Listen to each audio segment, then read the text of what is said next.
Hey guys, welcome to Susie on the Farm. If you're new here, I'm Susie, the owner and creator here at Susie on the Farm. I come this close to not having a video this week. Life has just been busy with the holiday festivities and everything. I didn't think I was going to have the time, and I did not have the inspiration. So I went and I looked through my stash to find anything that gave me any inspiration. Thank you. And luckily, I found these 3 trays that I have in my stash. A couple of them are quite large. They need something done to them. And I got a little bit of inspiration. This one I got for $1 at a yard sale. It's hand painted, but in rough shape, as you can see.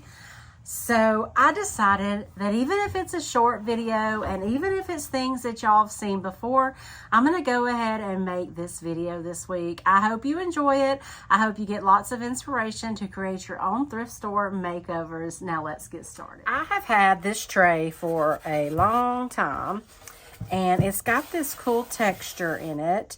And if you watched my live this week, I painted all these gorgeous canisters with mint chip and white wax them, and I want to do the same thing with this. I want to give it the spring feel and really show off some of this beautiful texture. So this one's going to be a super simple. I've got a little bit of mint chip left in this one. I'm hoping I can finish this tray. I'm going to paint the whole thing. I am going to distress the wood part, and then I'm going to white wax the entire thing.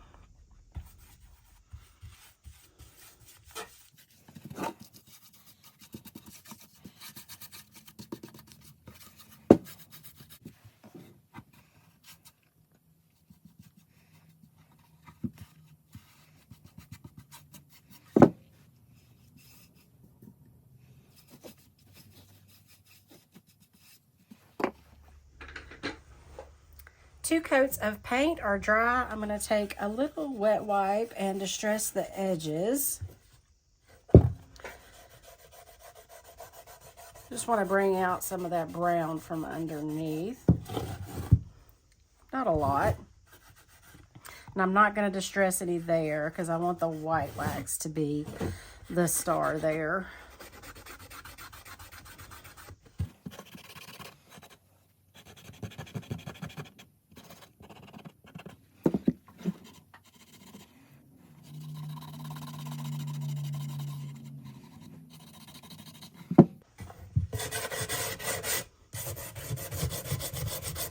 I'm just using a little sandpaper too to help the process along.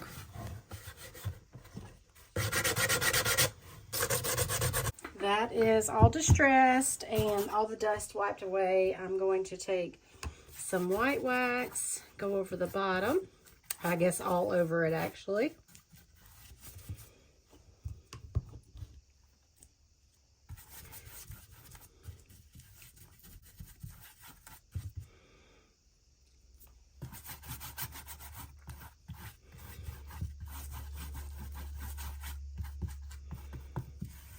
I want it to get down in those low parts, and then I'll wipe back the high parts.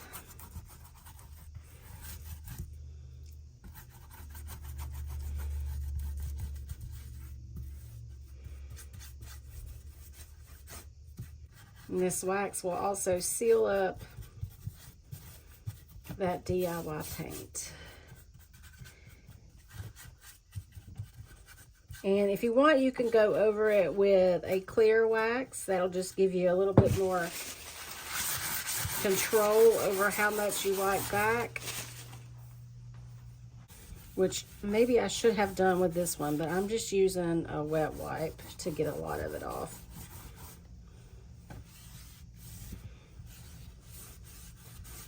A little bit of distressing in there, so I think I'll do some on purpose too. So I don't want that to be the only spot. Perfect.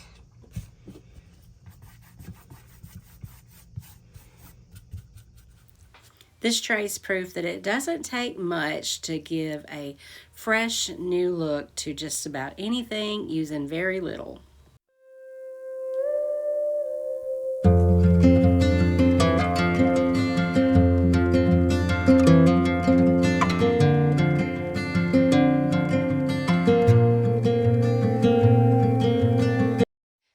tray actually has a glass base, and the whole wine cellars thing just really doesn't work or sell for me. So I'm going to upcycle this, and we're going to do the kind of, what is it called? Modern Heritage Ralph Lauren look with this one. It's got clean lines and everything, but we're going to add some plaid with this gorgeous recycled paper. This was one of the exclusives from Sonnet's Makers box, and if they're still for sale on her website, I will leave a link. But I thought that it was going to be perfect for this tray. And I'm going to leave this black, but it does need some touch up. But we will do that later. But to begin with, since I am going to decoupage, I want a light base here. I'm going to give this a couple of coats of some white paint. For that, I'm using Fusion Lamp White. It's the white that I have open currently. Fusion sticks to anything, including glass.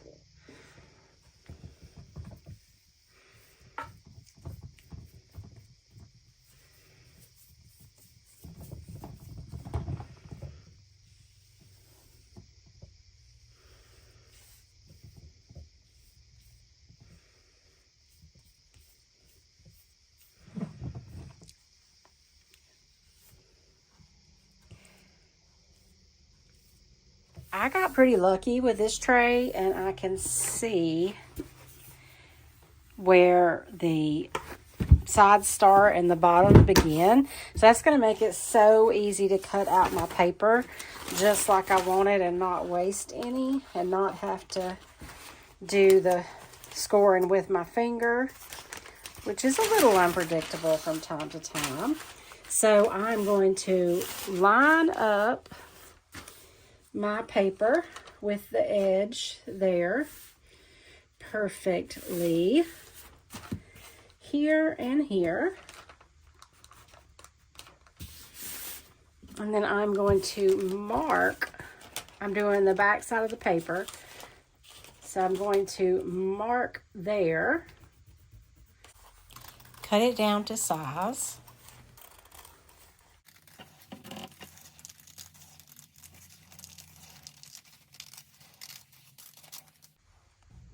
I'm going to use the Fusion Decoupage and Transfer Gel, and because this is such a big space, I'm going to do a little strip up here.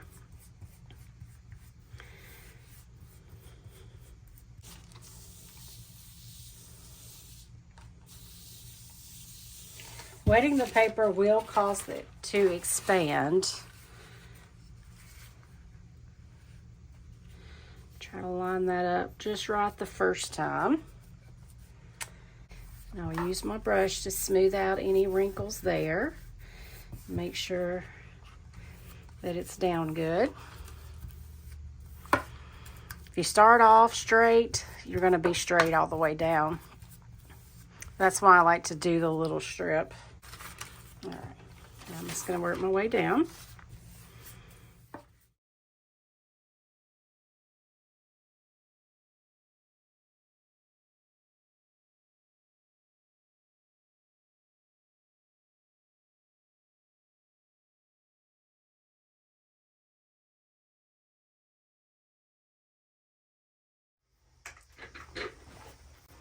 Okay, so this one's technically done. I went ahead and styled it up and took some photos. It looks really good. I have a new to me product that I want to try, and if I like it and I use it a lot, I'm going to get some for you guys too. But Fusion has this pouring resin, and it says that it dries extremely smooth and glossy. You can use it for a clear coat or add colors for paint pouring techniques. Pour onto surface and tilt to spread. Use a palette knife to control the flow. I've never tried this. I have no idea how long it takes to dry, so that is why I'm doing it after I've taken some pictures. Wheezy, I don't think you're going to need to be in this. So I'll get you out of here in just a second. I don't even want you in here when I'm pouring it. So I'm going to put a mask on. I'm going to pour this resin, and we're going to see how it works out.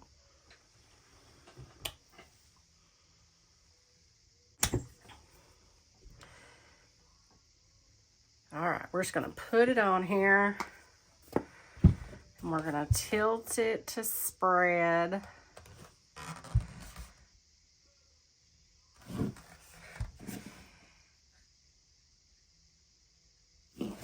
Definitely going to need more. I have a feeling it doesn't dry super fast. I don't want to get too much on here. But if this works and if it dries really clear and really great, it will be such a game changer for trays and even maybe tops of tables.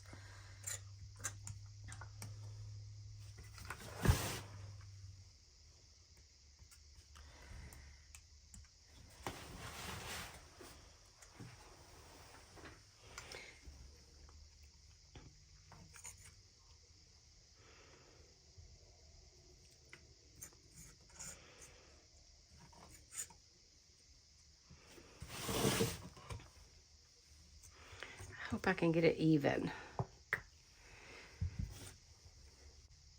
So if the pictures that y'all see don't have this clear coat, that's because this is Wednesday about noon when I'm filming this, and this video will be at 6 tonight. So if this resin's not on here in the pictures y'all see, it's because it didn't get dry. It probably takes overnight, so that's why I wanted to be proactive. But I will definitely be sure to let y'all know how this works out in future videos,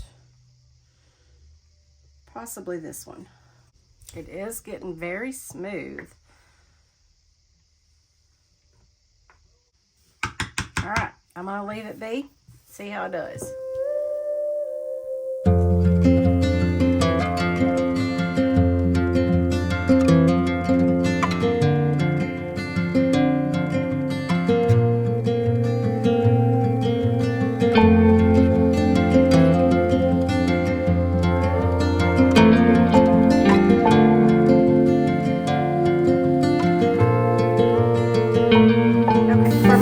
I picked this up at a yard sale this summer. I think I paid 50 cents to $1 for it. It's metal, and I know because it's severely rusted. I did, just for precaution, I took it outside and I gave it a couple of coats of a clear coat, which is not completely dry right there, I see. So just to make sure we don't have any of this rust coming through. Now I have one piece, well I have a couple of pieces of the Joey DeRoses transfer, which actually fits just nearly perfect on this tray. And as y'all know, I am not opening anything new. I'm using what I have, what's open, at least until IOD spring release. So we don't know when that's coming, but we do know it will be coming. So I'm going to use this piece. And I'm torn between Bayberry, which is very similar to what this tray already is, and Algonquin, which is a neutral, awesome neutral that I have used several times with the Joey DeRoses transfer. So I think I'm going to go with this one just because I know that it works well. I'm going to have to let this dry a few more minutes, but we're going to paint this with Algonquin. I'll see you in just a few seconds for you, and I'm going to go ahead and paint this off camera because y'all see me paint all the time, and I'll be back to put that transfer on. It is easy to see why I say what a great neutral this is. We'll probably dress up these edges, but now I'm going to put this transfer on. And initially I was going to cut it just to fit in here, but I'm thinking I might be okay with it kind of curving up the sides a little bit. It won't be very much, as you can see. Yeah, so I think that's what I'm going to do. I'm just going to lay this entire sheet down and put it on, hopefully not getting any wrinkles. So, we've never used an Iron Orchid Design transfer before. They have this backing page. You just peel it off. And now once you lay this down, this is sticky. Once you lay it down on this paint, it is kind of going to stick in place. So you need to pretty much have it where you want it before you do that, because you're pretty committed, you know, once it's down.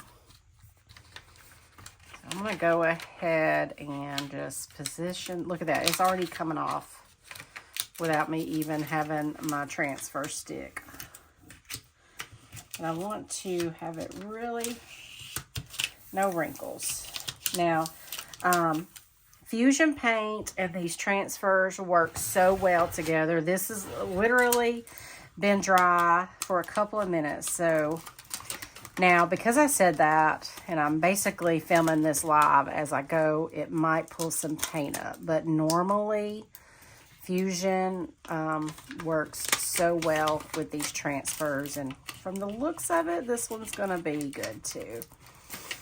Where if you're using like a clay base DIY paint, you're going to need to seal it first, and then you're going to let that sealer dry really well. And I usually, if I do need to use DIY paint with a transfer, which I do from time to time, I will let it dry overnight before I even attempt, because I've had too many disappointments with it pulling my sealer or my paint up. But never with Fusion do I have that problem.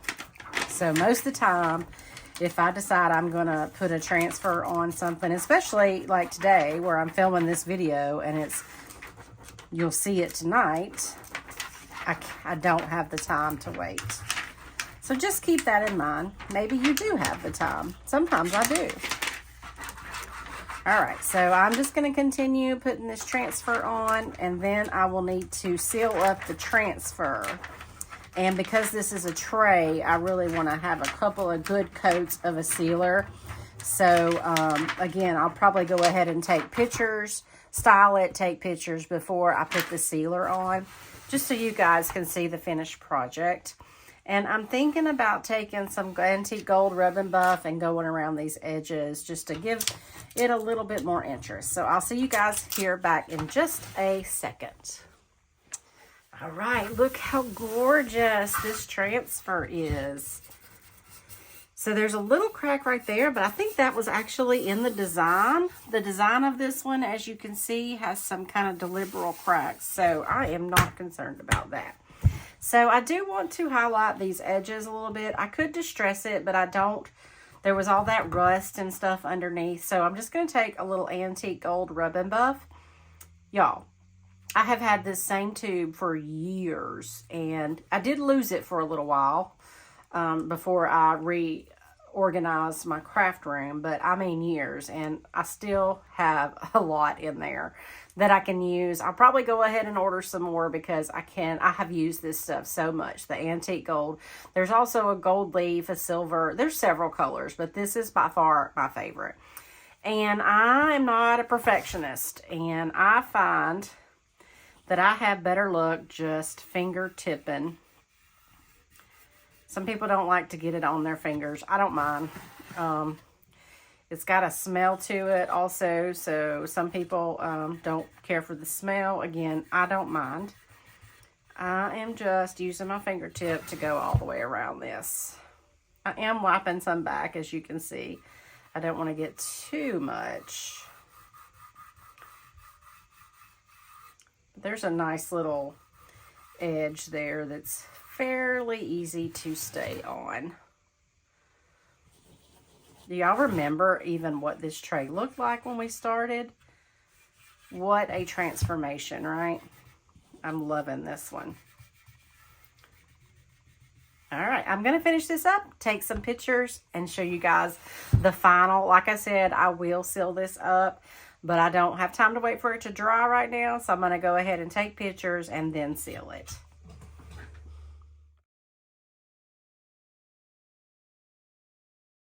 I really didn't think that I would have time to film today, but when I started digging through my stash, these 3 trays gave me just enough inspiration to get started.